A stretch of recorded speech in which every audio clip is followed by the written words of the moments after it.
বিসমিল্লাহির রহমানির রহিম। আমি মোশাররফ হোসেন কবির হাওলাদার। আমার গ্রামের বাড়ি ভোলাচর পেছন। আমি বর্তমানে ঢাকার কেরানীগঞ্জে সেটেল। বিএনপি হাসপাতাল লিমিটেড মালিবাগ মোড়ের চেয়ারম্যান এবং কদমতলী বাংলাদেশ লাইফ কেয়ার হাসপাতালের চেয়ারম্যান।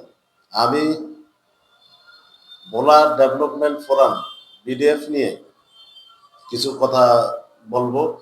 আমি প্রথমেই বিডিএফ এর ঢাকা কমিটি আমাকে সাংগঠনিক সম্পাদক নির্বাচিত করায় আমি ঢাকা কমিটির সাথে যারা সদস্য আছে, সম্পৃক্ত আছে, সবার প্রতি আমি কৃতজ্ঞতা প্রকাশ করছি এবং আমি কৃতজ্ঞতা প্রকাশ করছি কেন্দ্রীয় কমিটির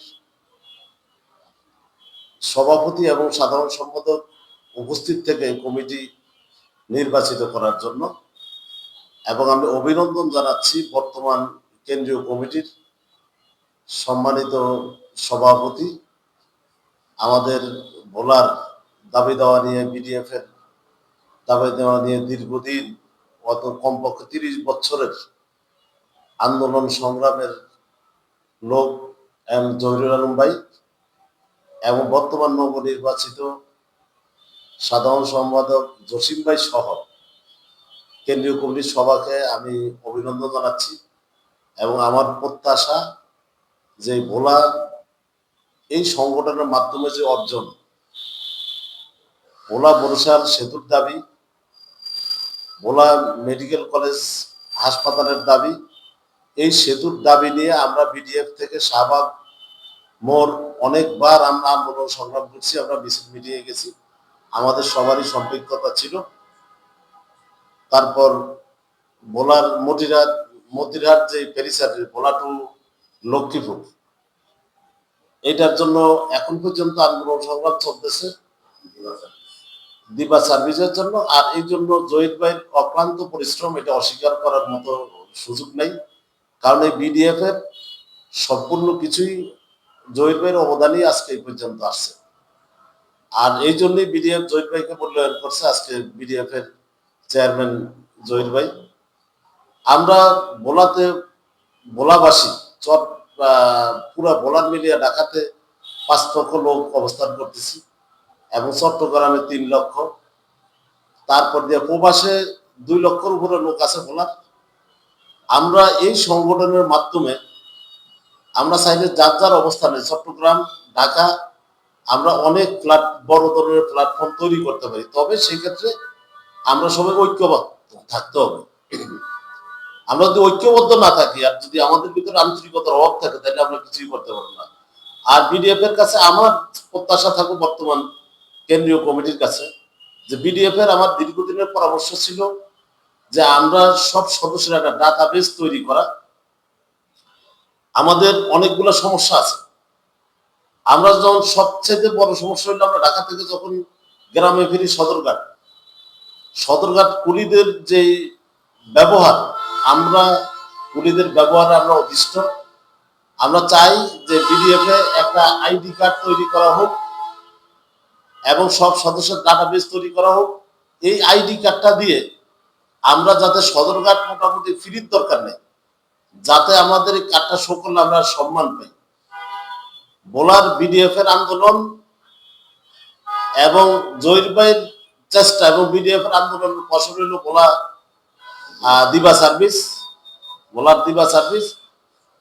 এই সার্ভিসের 19 সাল থেকে যেভাবে নিরবিচ্ছিন্ন তারা দিয়েছে, অবদান অবশ্যই বিডিএফ এর এবং জহির ভাই।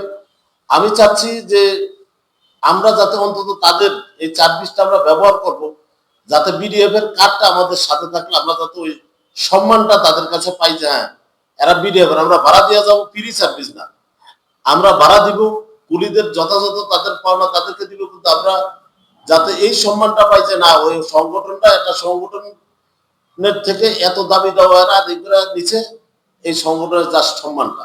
এবং আমরা যে মেয়াদে কমিটিগুলো হয় 3 বছরের জন্য, এই মেয়াদের যাতে আগে মন গড়া, আমি কাউকে চাপে পাইলাম আরেকটা কমিটি করে দিলাম, এরকম কমিটি যাতে না হয়, এটা আমার প্রত্যাশা থাকবে। এবং বিডিএফ এর এই পর্যন্ত যারা দাতা সদস্য থেকে এই পর্যন্ত যারা শ্রম দিছে, মিটিং এ উপস্থিত থাক না থাক, তাদের যাতে কোনো প্রকার অমূল্যায়ন না হয়।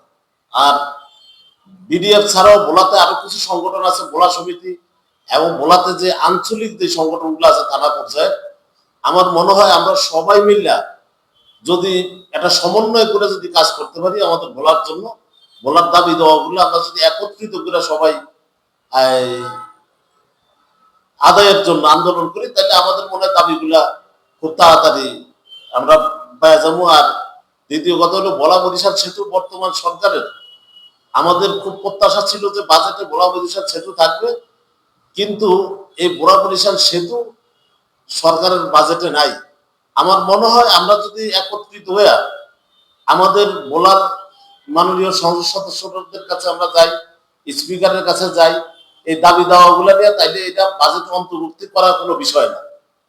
বরিশালের একজন এমপি কিছুদিন আগে আমাদের ভোলা বরিশাল সেতুর দাবি তুলে সংসদে যেভাবে চাপ প্রয়োগ করছে, যদি আমাদের সংসদ সদস্যরা যদি এরকম করে তাইলে মনে হয় সেতুটা সরকার দিতে বাধ্য। তো আমরা সব সংগঠন আমরা চাই যে প্রত্যেকটা সংগঠন একত্রিত হয়ে আমরা ভোলার জন্য কাজ করি। আর বিডিএফ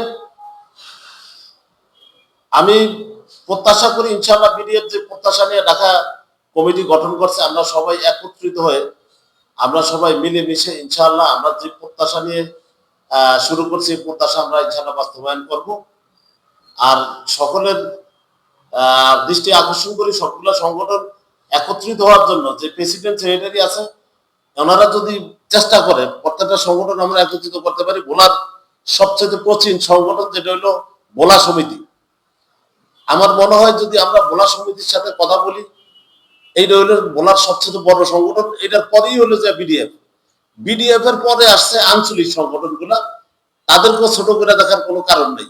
এই সংগঠনগুলোর সাথেও আমরা বসি, যেহেতু আমাদের সবারই একটা দাবি হলো যে আমরা ভোলার উন্নয়নের জন্য কাজ করো, ভোলার দাবি দেওয়া নিয়ে কাজ করো। আমাদের ভোলার গ্যাস বিভিন্ন ডিস্ট্রিক্টে যাইতেছে, আমরা ভোলাতে বিদ্যুৎ নিরবিচ্ছিন্ন, বিদ্যুৎও আমাদের ঘাটতি, এবং ভোলাতে আমাদের গ্যাস সংযোগ দেওয়া এটা সবারই দাবি। আমরা সব সংগঠন একত্রিত ইনশাআল্লাহ আমরা ভোলার জন্য কাজ করে যাব। আমরা দল মত নির্বিশেষে ভোলার স্বার্থে আমরা সবাই এক এবং ঐক্যবদ্ধ। ভোলা ডেভেলপমেন্ট ফোরাম বিডিএফ যেহেতু অনলাইন ভিত্তিক সংগঠন, তাহলে আমরা অনলাইন ভিত্তিক ডাটাবেস তৈরি করতে পারি। এটা বর্তমান কমিটির প্রতি আমার প্রত্যাশা এবং দাবি থাকবো, আমরা অনলাইন ডাটাবেস তৈরি করবো। যেহেতু আমাদের 65,000 সদস্য আছে, আমাদের যদি অনলাইন ভিত্তিক ডাটাবেস যদি তৈরি করে ভোটার সদস্য হওয়ার সুযোগ করে দেওয়া হয়, তাইলে পৃথিবীর যেখানেই ভোলাবাসী আছে তারা অনলাইনের মাধ্যমে সদস্য সংগ্রহ সদস্যভুক্ত হইতে পারবো। তাইলে দেখা গেছে খুব তাড়াতাড়ি কম সময়ের ভিতরে আমরা এই সদস্য সংখ্যা 5,000 কেন আমরা 5 লক্ষতে রূপান্তরিত করতে পারি, যেহেতু ভোলায় লক্ষ লক্ষ লোকের বসবাস। আর এখন সবাই কিন্তু অনলাইন ভিত্তিক সবাই অনলাইনে বিচরণ করে। আর আমি এই প্রত্যাশা রাখবো বর্তমান কমিটির সেক্রেটারি জসিম ভাই এবং চেয়ারম্যান আমাদের এম জহিরুল আলম ভাইয়ের কাছে এবং বর্তমান কমিটিকে। পরিশেষে আমি ঢাকা কমিটির যারা নির্বাচিত হয়েছেন সবাইকে আমি অভিনন্দন শুভেচ্ছা জানাই, এবং কেন্দ্রীয় কমিটির সবাইকে অভিনন্দন ও শুভেচ্ছা জানাচ্ছি। আমি কৃতজ্ঞতা প্রকাশ করছি ভোলাতুর24.com এবং ভোলা-ট্রাভেলপোস্ট.com কে, তারা আমাকে এই ইন্টারভিউ নিয়ে ভোলাকে গর্বিত করার জন্য, ভোলার দাবি দেওয়া সংগঠনের কথা তুলে দেওয়ার জন্য আমি কৃতজ্ঞতার সাথে ধন্যবাদ জানাচ্ছি।